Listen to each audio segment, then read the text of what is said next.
Est-ce que vous êtes destiné, la personne à laquelle tu penses là maintenant, tout de suite, là, je te parle d'amour, je te parle de la relation.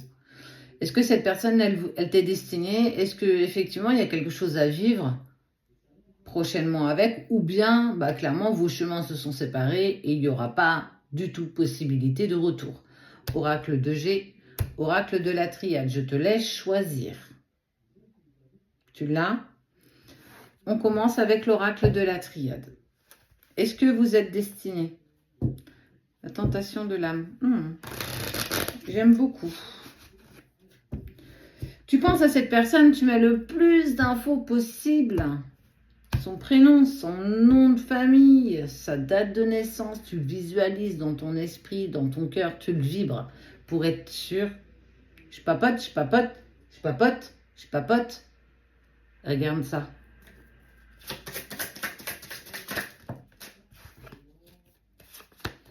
Clairement, ça a signé, en fait, cette rupture, elle a été clairement brutale, quoi. Mais véritablement. Et en plus, quand cette même personne a posé les mots, il faut qu'on arrête, ce n'est plus possible, il y a une force de culpabilité qui l'a envahi, comme si son instinct, son âme est en train de lui crier, mais qu'est-ce que tu es en train de faire? Pourquoi tu fais ça? Mais l'ego a pris trop de place, l'ego a pris toute la place, mais pourtant son âme lui a dit, mais qu'est-ce que tu es en train de faire? Mais pourquoi tu fais ça, quoi? Tu vas clairement le regretter. J'adore quand c'est fluide comme ça. C'est un truc, je le sens ici, là. Et sa culpabilité, elle a été tellement forte qu'il s'est mis clairement dans le silence, la distance, de toute façon. Je vais plus, je te contacte plus, je prends plus de tes nouvelles, je te laisse derrière, j'avance, je peux pas. Et pourtant, il se surprend à demander à recroiser ton chemin. Il se surprend à se demander si un jour il va te croiser. Mais en fait, c'est un truc de fou parce qu'il a pris une décision qui était à l'encontre de ce qu'il voulait, qui était à l'encontre de ce qu'il vibrait. Il s'est passé quelque chose de tellement fort, de tellement important qu'il n'a pas réussi à aller contre ça.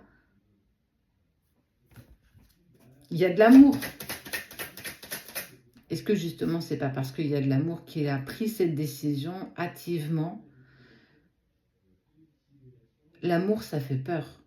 Quand on le vibre, j'en ai parlé dans une vidéo, quand tu vibres profondément l'amour pour une personne et que tu ne l'as jamais ressenti avant, c'est un sentiment, malgré tout, qui peut faire peur. Cette expansion du cœur, cette expansion de l'âme, et l'ego dit, mais qu'est-ce qui est en train de lui arriver, quoi? Et quelqu'un fait, ouais, mais non, mais c'est cool, c'est fun. Et puis t'as l'âme qui dit, waouh, mais trop bien, on l'a enfin trouvé, mais on est trop happy. Et non, mais j'adore. Au fond de toi, au fond de lui, je ne vais même pas aller chercher 50 000 cartes. Au fond de cette personne, dans toutes ses profondeurs, jusqu'à sa moindre microcellule, il sait qu'il y aura un retour. Il sait que vous êtes destinés. Il y a eu quelque chose qui est venu vraiment lui faire peur, qui l'a mis dans ses doutes. Et c'est compliqué. Mais il sait que vous êtes destinés. Il le sait dans ses profondeurs, dans ses racines, que le retour est déjà marqué dans le marbre. Donc toi qui as choisi l'oracle de la triade, c'est une pure évidence. C'est un truc de fou. On se retrouve pour la partie 2.